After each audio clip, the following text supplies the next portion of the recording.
we gonna be able to see you there? Are we gonna be? Is it just gonna be the Celtics? Like, what's gonna happen? Well, it You definitely gonna won't be the handle yours? Celtics, right? They'll be playing somebody. Um, Mm. yeah, I don't know, man. Look, I'm a pessimistic Knicks fan. I've been burned several times before. I know this is different. I know it's a lot of reasons why it's different. My ode to the Knicks will come in the postseason, but I'm realistic. Our finals, our celebration is just getting to the conference finals. We're beat up. We're completely beat up. No OG for Game 6 already confirmed. So Mm. yeah, we're gonna go from there. This team's tough as fuck, and I mean they're resilient. I hope we figure it out. If we do, again, I've let go of expectations against the Celtics. I lied. I want one win. I want one, just one. Don't get All swept. Never. right, we're moving on from this sad, little eulogy funeral for New York Knickerbockers. Goodness gracious, this is a I would list. expect you to say that as a We Celtics fan, Mister. are live. The Sit down, easiest Nick. cakewalk to the finals for the Easiest, record. huh? Nah, you I gotta don't think beat there's what's been in an front of you, easiest son. path I've You ever gotta seen beat in my what's in life. front of you, son. You gotta beat what's in front of you. I'm sorry. Maybe you do better during the season and you get more of a cakewalk to the conference finals. I don't know. I'm just saying. You just gotta beat It's whatever in just front of you. the Just like Eastern City, Conference. we have to beat West Ham, who will Yes. be flying kites with Fulham, blowing Yes. bubbles, looking towards the rest of their summer where they're going. Obviously, I'm not going to try to jinx too much. I got two City fans on. They might tell me to calm down, but when we recorded, we all basically said we believe I'm City still are going to tripping off you win. calling them the New York They're home. Knickerbockers. You pulled out their whole government name. Like, who calls them that? The- So I ain't even got time to give you no grief about what we're gonna do against West Ham because my mind is still stuck. It's like he he also said called the out New the York eulogy, and I'm Knickerbockers. kind of like, well, wait. I mean, it's a good thing. Like we're good. Like it's fine. I'm happy, but it is a cakewalk. That Eastern Conference is. Ugh. Now it's hate. Now it's hate. Goodness gracious. Sharpie just cooling because he's just like, yeah, my Lakers are the Lakers. I care about basketball. Basketball means nothing to me. He's just moved on. He's moved on. I love it. That's So then parlays Relevant. hit. He's watching the WNBA. yeah. WNBA, UNC recruiting. I don't Laker. What's that? What's a Laker? Ain't no lakes in LA. UNC recruiting. UNC recruiting. UNC That's. recruiting. I didn't have you pegged for someone who's keeping up with the 5 stars, but that's That's what dope. we do, baby. It's a Lifelong, scouting report lifelong. before we go down to Chapel Hill. Get it all ready. Yeah, I was gonna say. Transfer Any portal's any real. JUCO transfers I need to be aware of? Talk to me. Nah, we got a white boy from Belmont who can spray though. So we Hey, keep white that white. boys from That white Belmont. shooter. You Keep could have that just white thought shooter that on our white team. boy, and I would have been completely comfortable. It's the formula, man. One white, four blacks. The Hubert Davis way. I'm not lying. Look at every single We're in year. extreme form, He baby. starts four Extreme blacks and one form. white. Oh man, I am Crook Chocolate. This is Lando. We got Tarek, Sharpie Charlie. We are Shades of Blue. This is the list stream. If you haven't realized, we call it list stream for a reason. It's a good time. Yes, It's a vibe. Oh man, it's just so good to see y'all. This is Conk's Okay. return, everybody. Brr, brr, brr.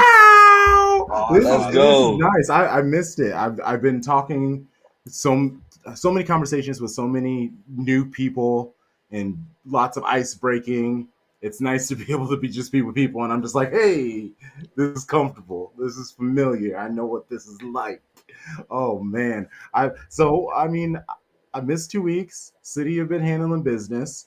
I definitely don't want to touch City women. We'll just face that on when we get there on the match day. But West Ham, let us quickly get this through.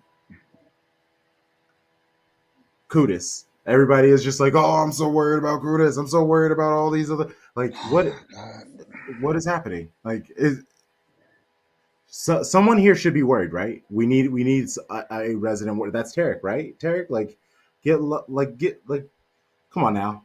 Get some of this off your chest. My wife Therapy calls time. me. I think I've said this before. My wife calls me the safety police because I'm a dad. I'm a dad. Exactly. I'm a dad I of love it. girls, man. Yeah, man. And my eyes have been trained to see any and all issues that could potentially pop up, right? I recognize it and I deal with it ahead of time so that it don't ever become a problem. So yeah, I'm always looking and I see the potential for issues. It doesn't mean it will become one, but I recognize it. Why do we go into the restaurant and sit with facing the door? Because we want to be able to see what's happening. That's a normal thing. Of course we're going to do that. So yes, I see the potential issues out there on the horizon going to West Ham or West Ham coming to us. Do I think it's going to pop off? Do I think it's going to be a concern? No, but you got to be ready just in case because you never know. Never know. Facts. Yeah, I mean, it's funny you say that as just a parent of two daughters, as a parent of two sons. I 100% agree with that. I mean, you have to a certain degree. We've taken it to our fandom. And now Charlie's the one who's obviously been a little bit more on the more aggressive, provocative, optimistic. And I have felt that vibe this year a lot. I have appreciated that because it has been a natural difference to me as well. The other thing too that I can say, I've kind of been trained for that because it's good having like a great leader like Crunk and you guys who've kind of take the lead and other stuff. But as that natural assistant coaching me on that sideline, when seeing a big bucket scored or seeing that moment, I've been trained to look at the other side and see what the hell they're about to be in, or look up at the time and determine like where we at on time, and actually checking timeouts real quick, like trying to get in my coach's ear, like we have 2 timeouts if you need it. We have 2 timeouts if you need it, like shit like that. So Shooters got 3. That's our 3rd foul. You gotta know. The situation means everything, and you can't let that one moment kind of just. But fuck it, it's our fandom. Let's go. We're winning this shit. I'm amped. Okay, so Sharpie, how you feeling? What you thinking? What? Here's the thing, right? I had to take a quick look so I could be accurate. We've only dropped points twice at home in 2024. The draw to Chelsea, the draw to Arsenal. West Ham are not Chelsea or Arsenal, and we're better now. If we don't score 3 goals, I'd be like devastated. Like I want to go out in style like that year. I think we beat, was it Brighton at the end of the season? Somebody we beat. It's like Kuhn's last game, right? When he got the goal and we were just, I think it was in New York. It was like 2021. It was a great, or 2019, 2020. It was a fun time. Like this is going to be a party. They already said we got plans for a parade after the FA Cup because it could be extra big because of 4 in a row. We already said it on the recording a couple of nights ago. We are winning. All of us called it. So nobody needs to act. No trepidation, no cautiousness. I'm not worried about Kudus or Jared Bowen or Mikel Antonio or Paquetá who wants to come and put on the sky blue. Hey man, Okay, we're better than them. Why are you? We are better than them. Why are we acting like we're not? Why are we acting like they're a top 6, a top 4 team? But we've seen Mikel Antonio do That's damage. cute. We've This seen ain't him. then. Why would you? This Why ain't would you then. call that man's name? 2024 and 2023. Wait, isn't it like 2022? Candyman? You don't want to say that third time, right? You don't say that third time. Mikel Antonio. So why are we did you just say it like Beetlejuice? Why did you just say it 3 times? Them cornrows don't scare me. Them Kawhi Leonard cornrows don't scare me. If you say it 3 times, does he show up back in the Premier League? Whoa, little fast Jamaican. I ain't worried about him. Little strong Jamaican. Go ahead on. We got this. It's a party. I'm trying to think about what am I drinking at the bar. That's what I care about. He's posted up on on Ruben Diaz and turning towards goal. I'm blaming you. Okay, blame me or blame Ruben Diaz because he the one out there. Don't blame me. It wouldn't be my fault. I ain't on the pitch. That'll be Father Ruben. Like, okay, so wait, Charlie, do they score? Yeah, they get 1. I don't even like. Do they score first? I want a clean sheet. No. We jump them. No. We jump them hard. I think it's like the Wolves game. Honestly, I think we go up, they get 1, and then we keep it coming. Like this is all we got to play for. We got a week off to the FA Cup, knowing we got that. Like this is what we do. We're not coming this far to fail. Like, Come on now, let's go. I know we got to get to the guests, man. Yes, and we have wonderful guests for you. Mulv, one half of Noisy Neighbors, PJ Green. This time we have him. He's home. He's cozy this time. He's not multitasking us with his work. So I appreciate it. He didn't warn me this time either, so I was actually halfway expecting him to be in like some kind of office or something. So this is good. He does get time off. I'm happy for him. But it's time to welcome our first guest, the homie, the Podfather, Mulv. What's up? What's up, fellas? What's up? How are you Good to doing? see you, man. How are you feeling a couple of days leading up to the biggest match of the season? I'm buzzing, lads. I'm buzzing. First of all, I'm happy to help you guys get your ratio right. Apparently, We're black and white. Let's go. Hey, We needed you, you came through. We got our shooter, boys. shooter. I'm happy to be the John Paxson of this. There you go. Of this production. So, Paxton, Kerr, we all need them. We need them. Hit big buckets in crucial moments. Can I just Don't know? win titles without them. You can't win a Steve title without them. lads, I'm absolutely buzzing. Here we are again, staring down another heart-stopping 90-plus minutes. I really enjoyed listening to the banter between Tarek and Charlie, and Charlie's confidence and Tarek's like risk aversion, which I tend to be very risk averse in real life, like Tarek described, because I also have children, and yeah, you know how it is. But you're also you've been a fan longer than all of us, so you're probably very, very steeped in the typical city mentality, right? You came about when that was a thing, for real, a thing.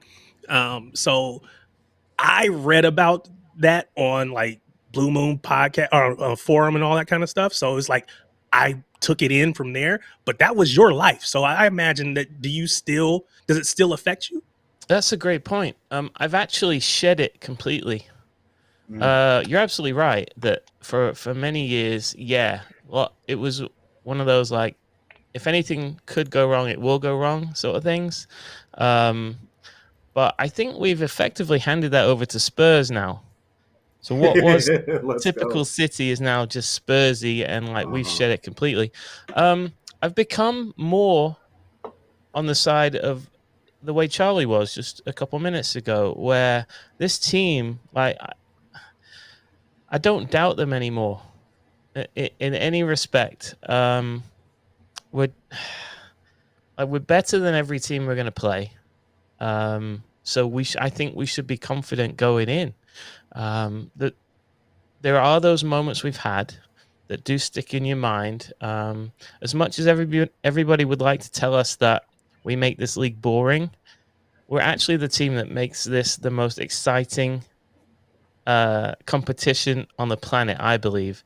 I mean, if you've forgotten about 93-20, if you've forgotten about Gundogan against Aston Villa, if you've forgotten about going down to the last day, even in 2014 when Pellegrini was here and we had to beat West Ham in the final game to win the league to tip Liverpool to it. I can't help you if you've forgotten those things. We've made this league what it is, and I think we will do the same on Sunday. The one difference this season going into a final day like must win for me is Erling Haaland. We've never had Erling Haaland in a game like this, like last day, need result. We had him last year, but we didn't have a final day thing like this, right? It didn't come out of the last day. We won it a couple of games before the end of the season. But knowing that we've got Erling Haaland, knowing how we're going to be able to fit both Kevin De Bruyne and Phil Foden in the same 11 on Sunday, I'm pretty confident. I've got to admit. Can I say something real quick? I just want to say that I wasn't a fan at the end of 2014, as Mulvey just put out. He mentioned that match, and I looked it up. I said, "Oh, what happened?" City won 2-0. Sammy Nasri, Vincent Kompany, both sides of half. 39th minute, 49th minute. I was at that they took match. care of business. Oh, wow! I was in the crowd. Senior Annie. So let me give you a quick recap about that season. That's the season. Of course, Liverpool hadn't won the league in 30 odd years at that point. nearing 30 years. So they were desperate for it. And this was Brendan Rodgers and Liverpool, and they were really up for it. They were a really good team. Steven Gerrard, Coutinho, they were Luis Suarez. They were stacked. They were really, really Yeah, good. they had Sturridge too at that time, I think. Sterling Yeah. was with them then, and Sturridge. Yeah, a really good side, and they were definitely in the mix. They beat Man City at Anfield on a Vincent Company missed clearance. Coutinho buried it in the corner past Joe Hart, and that place went insane. They won the game. All their fans stormed out of Anfield singing, "We're going to win the league. We're going to win the league." Right? I don't know if you remember this. And they were in the driver's seat. But then you had Gerrard's slip against Chelsea. He slipped. Demba Ba went through famously. You'll remember that. Then Cristanbul. They went up 3-0 to Liverpool. Crystal Palace came back and made it 3-3. They dropped points there. Suarez in tears. Gerrard in tears. Which came down to the final day. As Charlie just mentioned, City went up 2-0 in this game. And I'm getting to the point. My point is, it wasn't until 88 minutes had passed with a 2-goal lead that the City fans in the Etihad, where I was, started singing, "We're going to win the league." Like, that's how typical City everybody's brain was. Like, we weren't convinced until there were 2 minutes left. All we needed was a draw, by the way. All we needed was a draw to win. But that's that mentality you're talking about, Tarek. Like, even, like, Scousers were ready to sing just, with 3 or 4 games to go after beating City. They thought they'd won it. We're never like that. We never take anything for granted. That being said, I still think we should be supremely confident this weekend. Mind you, anything can happen. It could be another Villa. It could be another QPR. Touch wood, it's not. But Yeah. I think we'll do the business, though, lads. You brought up that the Stevie G slip, the Demba Ba goal, and I remember watching that in live on TV, but wasn't there obviously. But I didn't see the parallel in real time with Akanji. But thinking back on it, it was so close to potentially being that same, because at that moment it flipped it and we were in the position to be able to win. And so, to your point, by the time we got to the final day, all we needed was a draw. But looking back on it, it was like, oh my God, that would have been his Stevie G slips, Demba Ba scores. Oh my God, that was so. The parallels there are crazy. He went full bozo. It didn't even feel real. Just lost it in that moment. Legitimately, my brain just melted. I was like, "This isn't happening. Yeah. This isn't happening. This isn't happening." And left it for the one player, probably the best one-on-one finisher in the world. My heart stopped. That being said, can I just say I think he's been our best defender this season. I think he's been outrageously good. Even he should be in team of the season. Yeah, 100%. Stepping into midfield sometimes, playing on the left sometimes when maybe Ake would go out with an injury or something like that. Ake, who's also been excellent this season. We call him the double AKs on our show. Just amazing. Like, yeah. So for him to be the one that had the bozo moment, that almost cost us. But it's how we've ended up with Stefan Ortega as a backup goalie for free. And he's had such a huge role to play this season. Wow. Like, I don't know what we need to do to try to hold on to him for one more season. Like, I know his contract doesn't expire yet. Like, we could actually force him to stay if we wanted to, but that's not usually how we roll. We usually do whatever the player wants to do, But I think what's hard about that is we don't you have to have a club that is going to, we always have, everybody has a price. And that's why Bernardo Silva's still with us, right? Is because he doesn't have any suitors that could afford him yet. And I think the same thing with Ortega. If nobody's willing to pay, I'm gonna assume 20 to 30 million for him, I mean, then I don't know if he goes. the price on a player like that, who's probably in the top 5 goalkeepers with his feet in the Premier League, I don't know. It's almost priceless to be a better shopper than shot stopper. Hard to say that. Better shot stopper than Edison, and one of the best with his feet in Europe. That would command a pretty penny, you would think, when you've seen how much goalkeepers have gone for in the past. The problem that we've got, obviously, is that he is our backup, and we are committed to Edison, so that's going to bring his overall price down. But that's why I wonder if there is a price that's worth it enough to actually sell him and not keep him for that final year, even if you're going to lose him for free, because you've seen how important he's been, and I would imagine he'd remain your cup keeper. Mm-hmm. You might even be able to convince him to be a Champions League keeper. I don't know. Barcelona did that not that long ago. If you remember, they had like a La Liga keeper and a Champions League keeper. I don't know. Maybe there's one other option, which is to renegotiate his contract for the same length. So he would still leave after next year, or his contract would still be up, but you give him a slight pay raise, right? Just to say, hey, stay for one more, like a retainer, like a retention bonus in corporate America, as they call it. So anyway, would love him to stay. Okay. Yeah, I agree. I love that. Crunk, if I may. Yeah. I pick one guest every time. Love to play a little game I call Explain Your Tweets. Oh, my good sir. You gotta get a sound for that. I know, man. Yeah, you need a stinger for that. Off season's coming. Work in progress. Bear with me. I have to explain one of my tweets. Oh, sir. Sit back. Enjoy the ride. Okay, here we go. I love this. As Henry Bushnell earlier. Oh, and I'm going to do it in the voice that I think I hear when I read this tweet. At risk of being branded a clueless American out of ruining English football, it's stupid that Man City is about to win the title without having beaten Arsenal or Liverpool, with only 2 wins in the 10 against the top 6.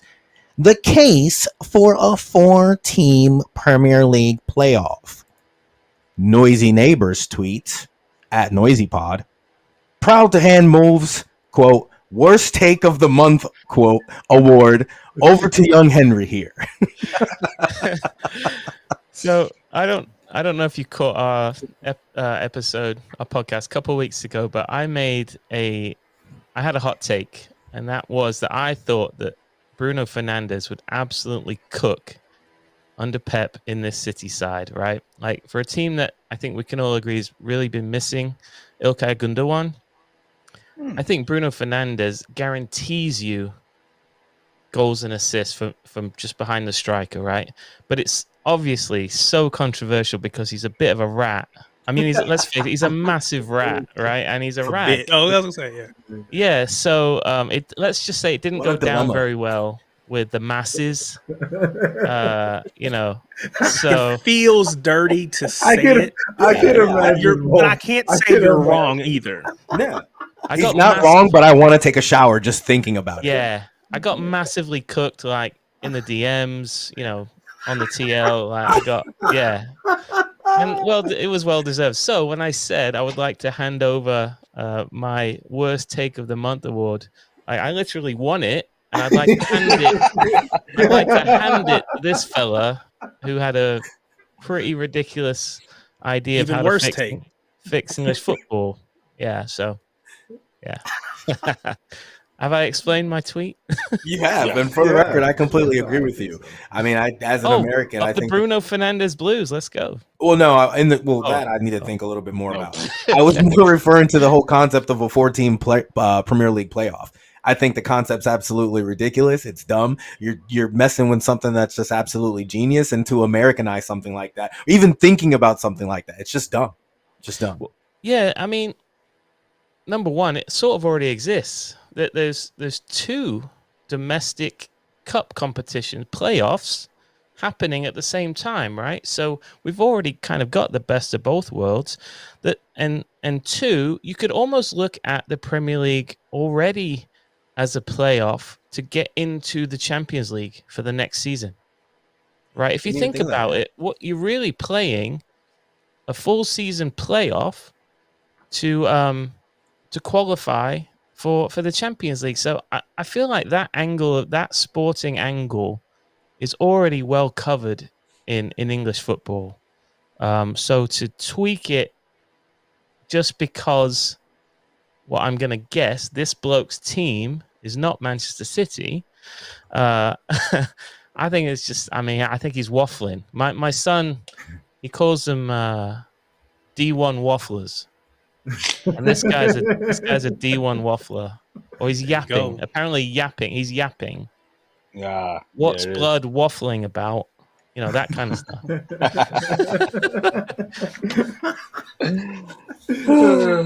I need more of this. You Mulv teaching us the lingo. Yeah, I'm here for this. my son gives me everything. My favorite one at the moment is oh, my fault.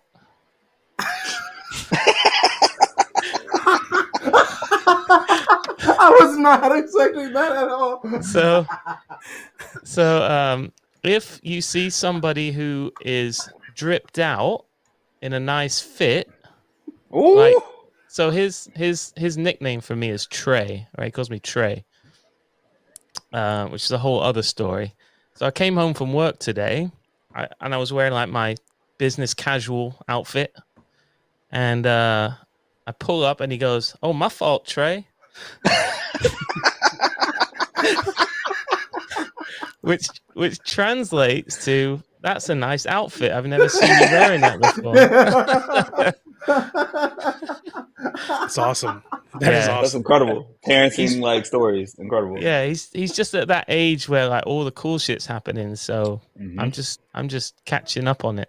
Hey, and look at this with the Mulv Renaissance. Okay. I'm gonna ask you. Can we? Is your son listening? Can we get him to post a picture of this? We want. Oh, this photo no, evidence.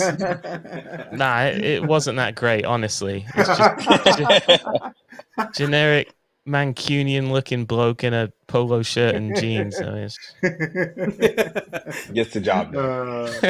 Oh, I love it. All right. Well, before we get you out of here, Mulv, for the sake of celebration, do you do score predictions? Is that a thing you do? I'll do one. I don't mind. You know what? I'm feeling nostalgic. We talked about it earlier. I'll go for that same 2-0 over West Ham that saw us win it back in 2014. If I'll get bold, I think Haaland, both of them, mate. Ooh. Oh, I'm doubling down on having Haaland in That would for get a him final to day. 29. I think he's on 27 right now. Get him to 29. Yep. Wrapped up. Yeah. He's already taken over Aguero's record, which is so bad. Like, Aguero used to have like the top 3 numbers in City history. Haaland's first 2 years just pushed him down. Like, that clip of Aguero's hilarious. Like, damn, man, you take everything from me. Like, right. I want to state for the record that as much as I love Erling Haaland, I hope he continues to do magical, wonderful things for us. In my heart of hearts, there's no way I can ever have him surpass, in my heart, Sergio Aguero. Yeah. Kun for me is just a different touch, bro. Maybe it's the Latino in me. I don't know, but I love Erling. I love our big dog. Yeah, but you ever watch those compilations of Aguero's goals? And it's like, I know. He was the way he finishes. incredible. Yeah. Incredible. Some of the goals that guy scored were just off the charts. Amazing player. So I'm with you, Lando. He's the GOAT for me. I'm with you. I definitely feel that way, but for me, that player is Vinny Company. I don't care what happens, what we do, who comes, who goes. He will always be that dude for me. He's the reason why I started watching and became a fan. Hey, we're spoilt for choice. I had this discussion at the pub. We went through all the names: Yaya, David Silva, Vincent Kompany, Aguero, and then we were talking about how probably when he retires or when he leaves City, Kevin De Bruyne might end up being Shoots the best towards the top of that. Yeah, best one we've ever had. And then 10 years from now, I don't know what we're going to be saying about Phil Foden, man. The guy's a freak. They'll have 9, 10 Premier Leagues by then. Like ridiculous, Bro, that guy's resume when it's all said and done is going to be insane. Trophies per matches played, insane. And he's a local City fan, and I love it. Yeah. Well, Lads, thanks for having me. appreciate you, sir. I was gonna say plug yourself, but like we know him. People don't know Noisy Pod and what you are. It'll be in the show notes for everybody if you are the one person who's like, Noisy Pod, sounds like a good show. I'll check it out. See you, homie. Love you, boys. Bye. Take it easy, Mulv. Appreciate it. Always love tapping in with Mulv. All right, let's bring PJ on. So, Sharpie already in the Slack chat said, but I don't know if you guys know PJ Green. He's kind of tapped into Kansas City sports, and he has just been asking some questions about a certain kicker who has come out and made some statements, made a speech. So, we're wondering how much of this is he going, can we ask him about or find out his thoughts on about? I booked him way before any of this, but through fantastic circumstance. Like this is awesome. Like this is beautiful, honestly. PJ Green. Let's go. Welcome back. Welcome back. Welcome back. Thank y'all for having me back, man. I really enjoy this show. Crunk doing great reporting there. Crunk is doing great reporting. Hold those fans accountable to something that they have no accountability for themselves and have no sort of participation in at all. But you like the team, so answer the questions. Hey, not my team. I just work here. So there you go. It's a job, man. It's just a job. I go to work, I check in, I check out. That's right. That's exactly right. We from Georgia, and we don't even root for the Falcons no more. We just see that and be like, off that narcotic like Bomani Jones. I ain't mad. That's right. I see that and be like, ooh, that don't look too good. Well, so how the season about to go? Like, wait, Georgia Bulldogs though? I know you got to rob the Bulldogs. Come on. I don't really rock with any team as hard as I used to, just because fandom. It's like, I just like watching sports, so I just watch them all. But yeah, respect, PJ, respect. Hey, when them dogs is on.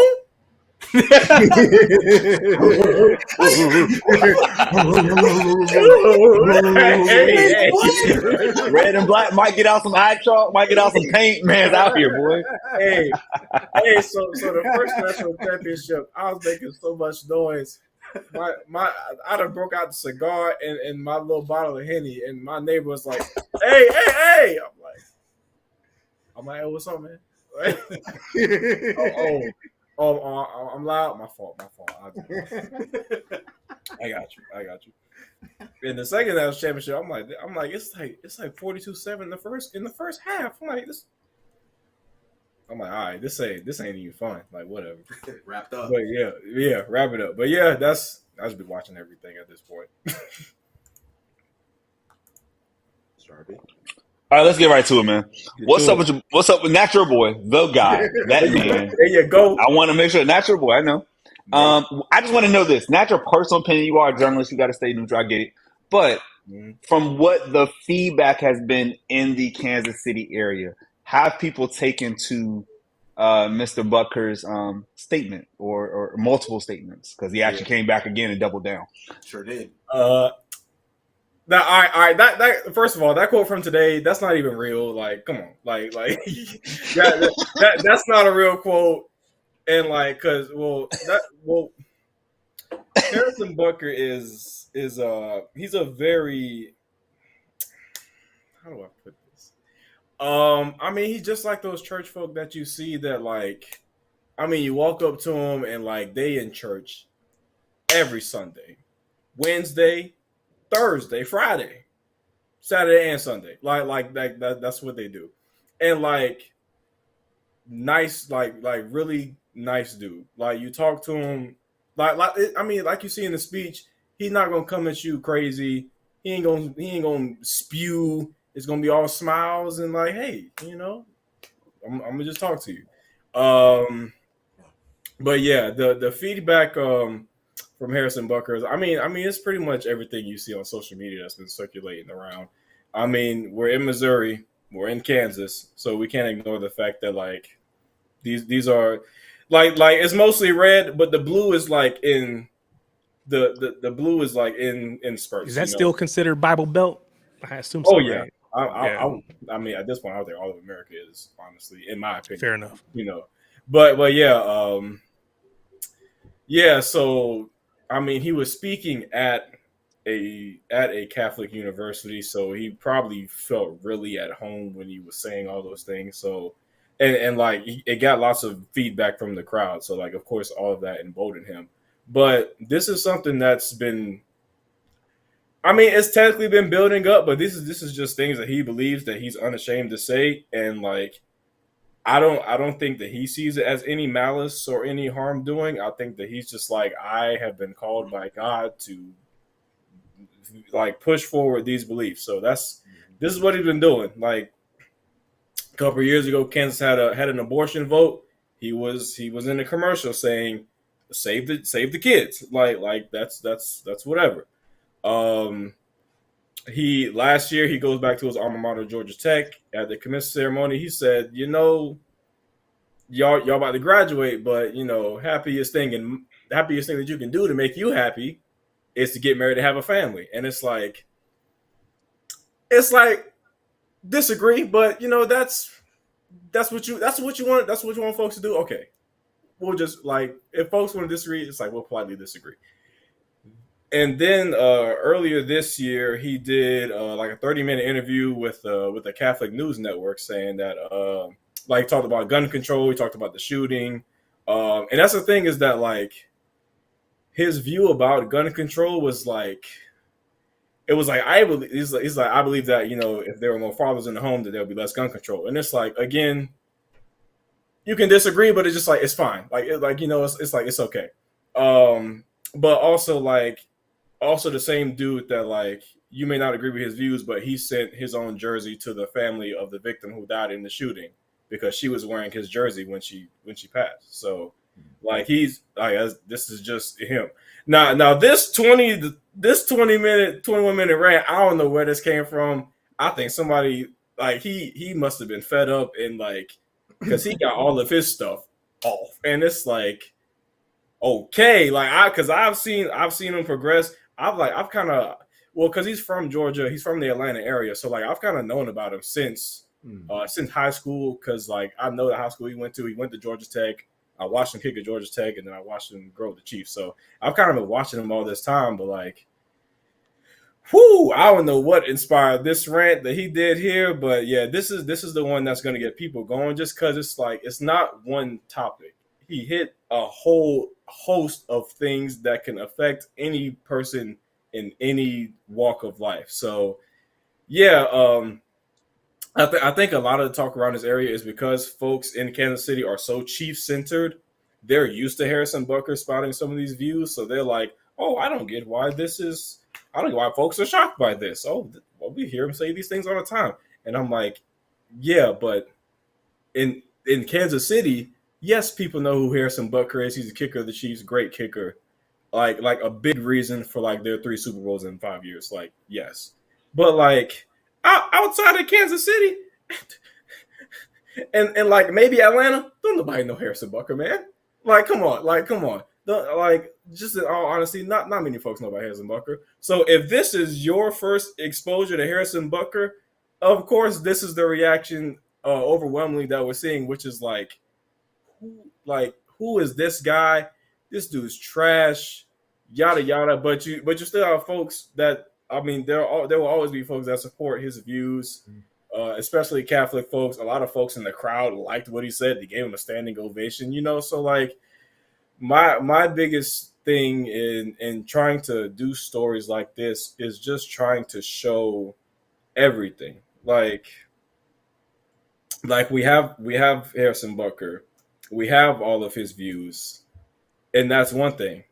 Now let's hear from the folks who heard those views, and like if this can substantially impact their life and like their everyday life, because folks like you like if folks don't like what he said or like what he said, it's whatever. That man is one of the biggest Catholics in America. Like he is like their guy. Like hard conservative Catholic views. Harrison Bucker is the face of that. So he has a lot of influence in that realm, which also includes a lot of politicians.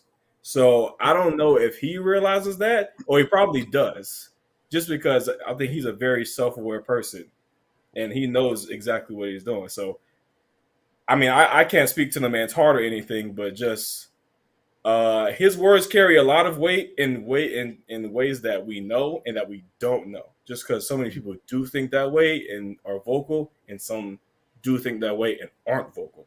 So is it? And it's really just trying to show all sides. Like it's just trying to show all sides. So it's a slippery So slope. Um, the next time we get the Chiefs, it's gonna be we're gonna get Andy Reid and Patrick Mahomes on Wednesday when they have OTAs next week. So that'll probably be the first time we get to talk to him. So we'll definitely have some questions for him. Hmm. So I just want to like be real honest, right? Like the reason these quotes stood out to me first and foremost is I have many friends and people I love in my life, including our own brother, Showbro Tom, right? Like proud gay man, know so many people in the LGBTQ plus community. So the first statement when he said he referred to a deadly sin sort of pride that has a month dedicated to it, and an oblique reference to Pride Month. Um, I just thought like hearing that, I'm like, why, as you as a cishet white man, the fact that people who live a different type of life than you have a month like is such a problem? Because how do you feel about your black teammates? Like, is Black History Month the problem? Is AAPI month the problem? Is Women's History Month the problem? And then I want to read it just for the record, because PJ's a big J journalist. I just talk shit on a podcast, but I do want to read the quote. He said about the women in the audience. I think it is you, the women, who have had the most diabolical lies told to you. This is from AP. Some of you may go on to lead successful careers in the world, but I would venture to guess that the majority of you are most excited about your marriage and the children you will bring into this world. I can tell you that my beautiful wife, Isabel, would be the first to say that her life truly started when she started living her vocation as a wife and as a mother. And then I think about people like Terry, raising three beautiful young black women in this world. I think about all the children I teach and I have taught in this world. And just to think that, like, and again, not to minimize motherhood and being a wife, it's incredible. But to say, like, these people at a college graduation and they've worked so hard to achieve this, that the thing they're most excited about has nothing to do with this achievement that you're speaking on. Like, it pissed me off. And, when you hurt people that I love, you say things about people I love, it rubs me a certain way, because it's like, how dare you come up and think that this is right? Like, this is something that, God has called you to do. And as we know throughout history, as a history teacher, people have used God to do a lot of terrible things. That's just their judgment. They use that as validation for it. But it's all bullshit, man. And I ain't gonna lie. Like, if you told me tomorrow that Harrison Bucker tore his ACL, I would clap.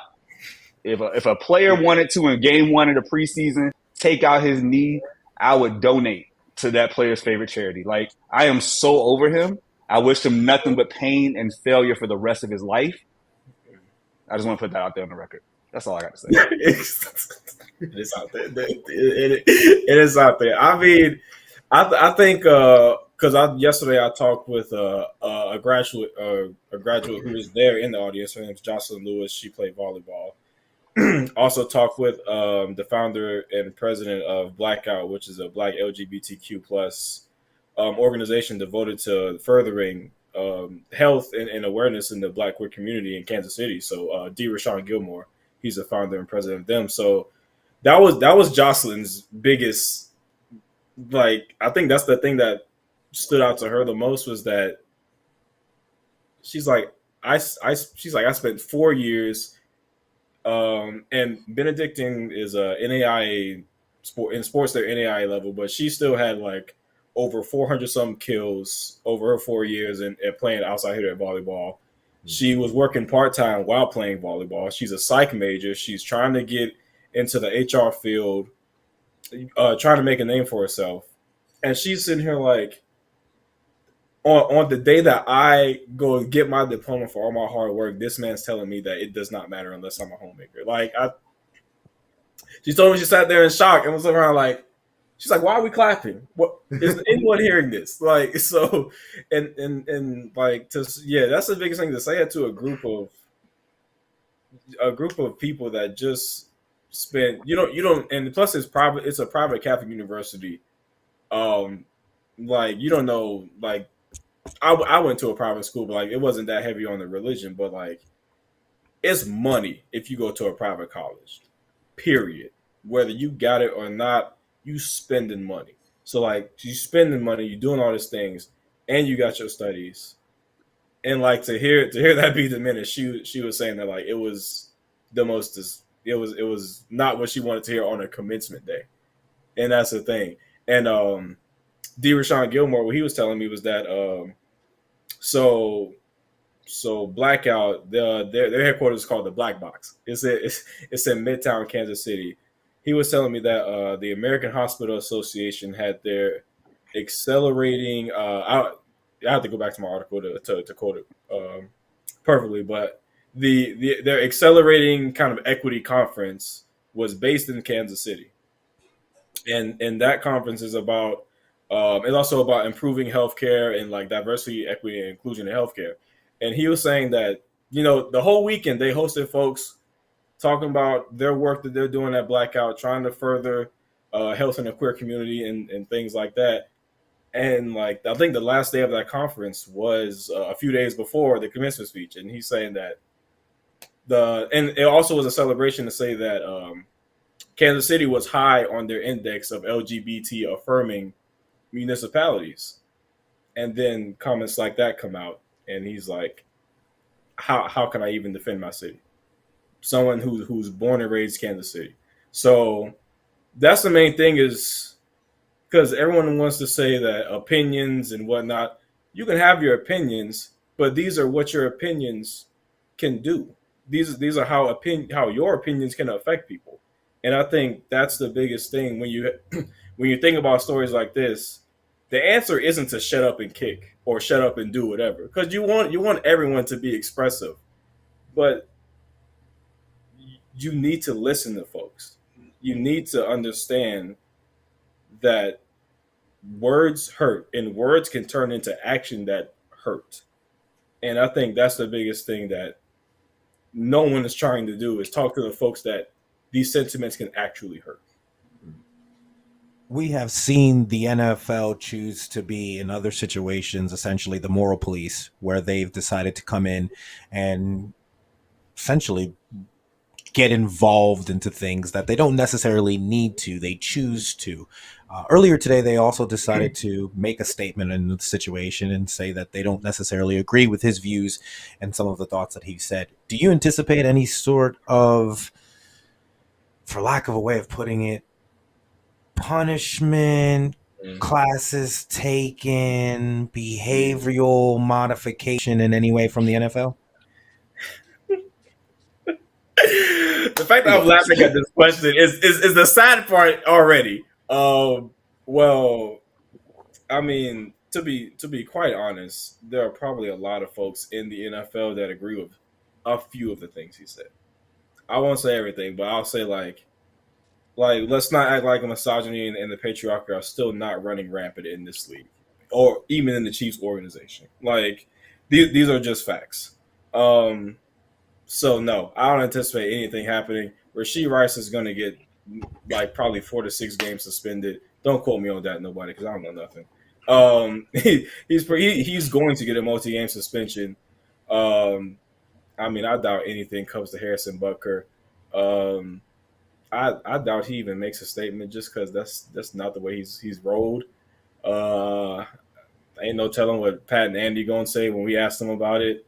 So yeah, we're gonna see that's where that is on that. A lot like folks were pointing out today. like GLAAD gave a statement. The queer organization, I forgot what the acronym stands for, but GLAAD gave out their statement. And the NFL put their VP of diversity out to give a statement, and folks are like, "So where's the commissioner? Where's Roger Goodell?" And that's also another great question. And then like they're also pointing out the fact that the NFL gave a statement, the team did not. Mm-hmm. We're still like we sent an email to the Chiefs Crickets. yesterday. Yeah, still ain't heard back. So yeah, I doubt anything happens. And if it does happen, it'll probably be like he took some classes in the dark type deal, and that's what Rashawn was pointing out yesterday was that um, the Chiefs came to the community expecting it to contribute to them in the stadium vote in April. He was saying that they expected the community to contribute to keep contributing to their success, but not reciprocating that. And well, he's we're still waiting to see what the Chiefs say or if they say anything.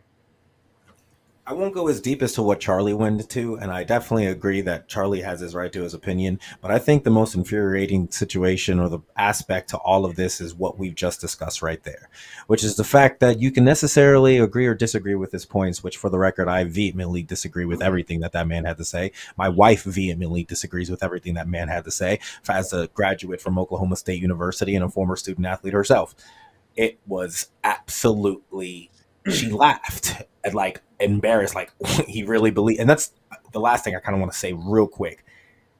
Whether you agree or disagree, if you look at the emotion behind his words, he genuinely believes what he's saying. Mm-hmm. And I find that to be arguably one of the more scarier parts, coinciding with the concept of the NFL not being consistent and how they're going to get involved with certain things.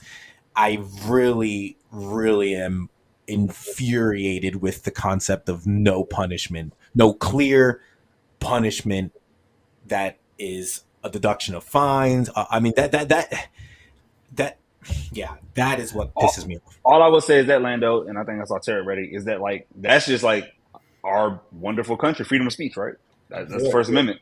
You got the right to say it. He didn't incite violence. He didn't incite, starting a riot or anything. He just said some things that are extremely out of touch, extremely old, some very he even referenced 1950s, 60s views. Hold on, let me kneel real quick. I think I dropped something. I was just gonna say, let me kneel real quick. I don't think that bothered or hurt anybody either. But we know how that happened. That's what someone else pointed out was that like when Kaepernick and our black players want to speak out, it's like shut up and go play football. But they're telling me that when Bucker says something like that, it's like, oh no, it's free speech. Like I'm like, well, he's protected by his religion. Yep. Unless or until the NFL starts to feel a financial impact by these comments, they're not going to do anything. Nope. And the unfortunate part is that again, people are entitled to their beliefs. I don't have a problem with you believing whatever you want to believe, whatever.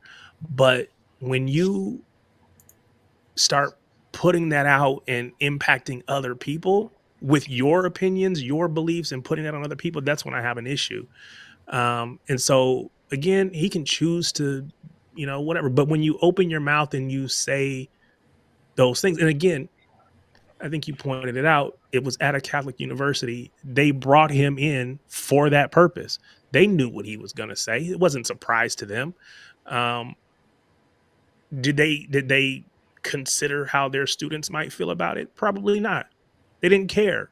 Mm-hmm. They gave this man a platform to say whatever he wanted to say, and then his private views were put out in the public. And so I think, yes, there is freedom of speech. You can say what you want to say, but as the NFL has already shown, when what you say impacts us, we have the ability to put discipline in place. Do I expect discipline to happen? No. Would I like to see it? Of course. but I don't think it'll happen because I don't think there's I think the people that they care about, to your point, probably agree with them. And And so that's yeah. it doesn't matter because they And don't see a problem with that. yeah, I will have to dig into like the league handbook to see if there actually is somewhere, and if there is a rule in there about speaking or it, like it would be kind of an odd rule to find Uh-huh. to like it's like I'm gonna denounce him because I don't It could like go it. under like conduct detrimental to the Right, team, but right, that would have to be the team's decision, and exactly, yeah, they ain't say yeah, shit. Oh, they have exactly. conduct detrimental to Or the the league league, as but it's well. like, Yeah, yeah, but again, you have to have enough people. We're talking about the commissioner who is basically reports to the owners. You have to of have course. enough owners who say we think that's detrimental to the league, and I don't Yeah, think, to PJ's point, I don't think you're going to get enough Of course not. owners. No. We disagree with that. I think yeah, they privately will agree with what he said because, again, Mm-hmm. one, because they're all older, men who grew up in that time frame when that was common and normal. Um, so they'll be like, "Oh, I perfectly agree with that." And that's not where we are is in the world today. Whether you're talking about the men, excuse me, about the women, and their place in Uh-huh. society, but even again, what people choose to do as far as their sexual preferences. Again, why do I care? It doesn't impact me. And I think that's the piece that I think for most people, we just need to accept that I'm going to do what I feel is right for me. You're going to do what you feel is right for you. I don't have to agree. It doesn't matter because it's not, nothing you're doing is impacting me. So it doesn't matter. when I was growing up, growing up in Savannah, Georgia, grew up in church, Southern family. Um, I remember my pops talking to me a lot about separation of church and state. Hey, there's a separation of church and state for a reason, because the state shouldn't rule over the church, and church shouldn't rule over the state. So, and it, I mean, it kind of takes me back to those conversations in times like these where folks use religion as ways to try to denounce lifestyles, or not even lifestyles, but like try to denounce things that may be foreign to them. And I mean, whether the Chiefs know it or not, a lot of the fan base has been affected by those things that he raged against. Like, I'm sure at this point almost everyone knows someone a part of the LGBT community. They have Pride apparel in the shop, in the pro shop. There's Pride apparel. IVF. A lot of folks struggle with that. Like, that's the thing, is just this one hits so many that all of these topics affect so many people that you cannot just skirt by this one and just be like, oh, this is what I believe in heart of religion. No, like these things, like it's not freedom from accountability or freedom from Exactly. backlash or Exactly. freedom from repercussion. Like, you have your opinion, that's great. So do these folks who you just talked about. Yep. So You have the right to say it, but there also is going to be an impact and a consequence, and you just have to be prepared to deal with that. If you feel that strongly, then you'll accept that and just say, "Okay, I accept it," and move on. And the sad part is, and I hate this because this is the world that we live in. Um, People can be angry about it, and unless you can find a way, to make it so unpalatable for the league or for the Chiefs owners or whatever that they have to do something, they probably won't. And it's like, you have to go like something.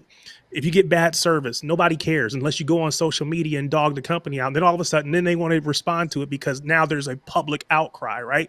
So unless or until uh, there's protest out in front of the stadium, you may not do anything about it, but only until or if there's protests that didn't get on the news and they're having all these interviews on Good Morning America and all these national platforms, and you start to see the name the Chiefs because right now they've been associated with winning. They've been associated with being champions. When that name starts being associated with something else and it starts to have negative connotations, we're going to respond in a crisis, what our crisis communication is going to look like, then they will do something. And it's unfortunate that the people who are feeling this hurt from these comments have to then go out and do something else to try to get I'll say justice or the response that they deserve. And it shouldn't be on them to have to do that. And that's the thing too, is that the Chiefs don't even have to look far to see who's been affected by those comments. Like I tweeted earlier, there are women in their PR staff. There are women, like their content team is almost nothing but women. Their social media team, they have female videographers, analysts, and scouts in the personnel office. On the business side, the former cheerleader who gave her own version, but there are women all throughout their organization that heard all of those words, and they may not be saying it publicly, but I'm sure that some of them are looking and asking folks what is this and what is some of them might agree, but I'm sure some of them are what is this and how is this person someone I cheered for back a few months ago? Per the NFL and the definition of conduct detrimental, the NFL defines the term as any behavior that is illegal, violent, dangerous, or irresponsible and puts an innocent victim at risk. This includes conduct that damages the reputation of others in the game and undercuts public respect and support for the NFL. I think that last part is kind of really important. And undercuts public respect. And that is why you need to have large scale protest for it to rise to that point where they can use that, because otherwise it'll be, he said it, but it'll be out of the news cycle in 2 or 3 days and we'll move on to something else. Schedule came out today. Have fun with that. Yeah, see that pushed it aside for a little bit. But then the Chargers did their little thing. Incredible video. Had him in the kitchen. Much love to that staff. Much love to them. Top tier. The Chargers put a little comedy on it. They put a little pizzazz on it. So by the end of the day yesterday, I thought I'm like, okay, it's kind of dumbing down. I go back and look today, it's still trending near the top of Twitter. The only way this makes it through the weekend, you need something like SNL to come out to do something on it this weekend. I don't know if there's a live SNL show this weekend, but you need that to push it right through Sunday to get it into Monday news ring. And then, like you said, Wednesday, it can still live. But it's a topic, but like Glenda was reading, that you need a bigger enough group to support. And sadly, minorities, which is the LGBT community, how many people are really about to stand up for this minority group? And that I have no hope for the NFL to do the right thing. Come on now. But I do hope that the fans that see Butker every week and they don't forget the opposing fans, and even those Chiefs fans like Tom, right? People who are so offended and he would talk directly about them, the women and that are Chiefs fans, they don't let up, because like you said, that should be something that hopefully garners inside of the area enough pushback and makes him come back. And if all he does is have to go on in front of the cameras and say, I've learned something, I was wrong, my views are bad, that's a step. It's not a huge thing, but it's something. And I doubt we get it, because white men get to do what they want in this country, but we'll see. If that man is put in front of us, it won't be soon. It won't be soon. He won't talk to local media anytime soon. If he does talk to local media, it will be in July in that hot St. Joseph, Missouri heat, and it'll be 2 to 3 minutes. It will not be long, because that is how they roll. And not the bag on the Chiefs or anything, but we have a kicker, Harrison Butker. We have the punter who is alleged rape. So,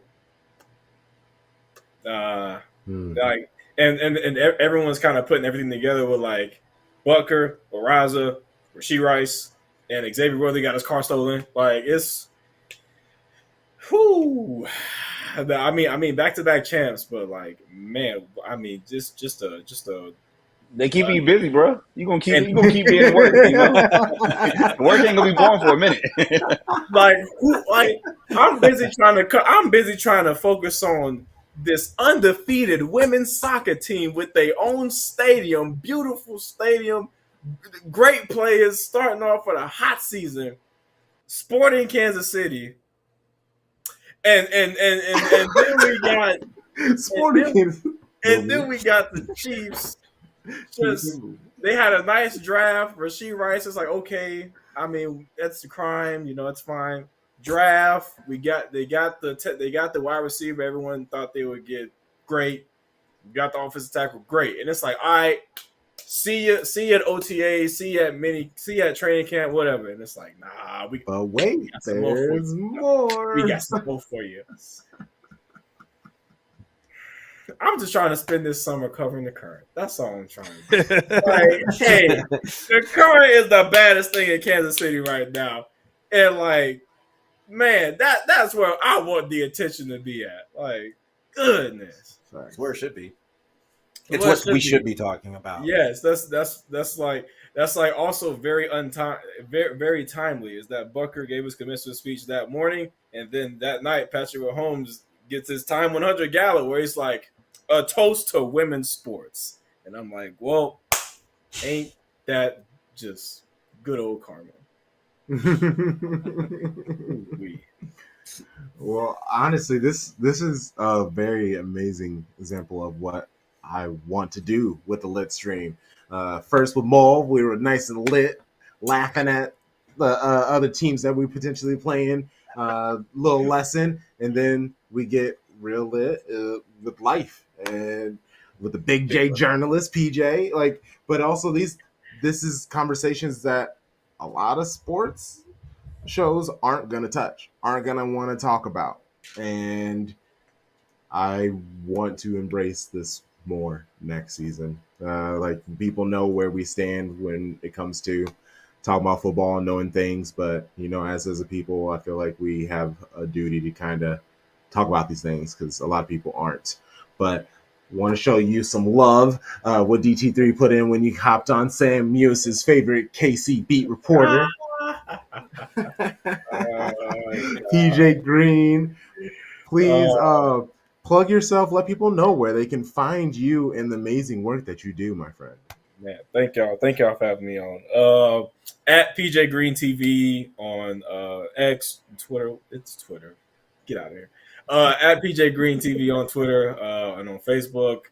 Fox4KC.com/sports. I basically run that whole section. You can find my conversations with Jocelyn and Rashawn on Fox4KC/sports.com in that section. Very much appreciate them for talking to me and like very quick response on yesterday. So that's it. That's me. I know Charlie had something. I thought Charlie had something. I just wanted to say that like the beauty of what we do is what I'm teaching my kids about is like intersectionality, right? Like, because we are Black men and Latino men, like, men of color, and we also have the LGBT community represented. We also have all these different things that come together at once. It would be an injustice if we were only focusing on sports. As people of color, we don't get to do that. We always live in multiple different realms, and like, it's important that this space is so great, Crunk, for that reason, and like, to have this be the last show of the season and to have it be sustained throughout the whole season.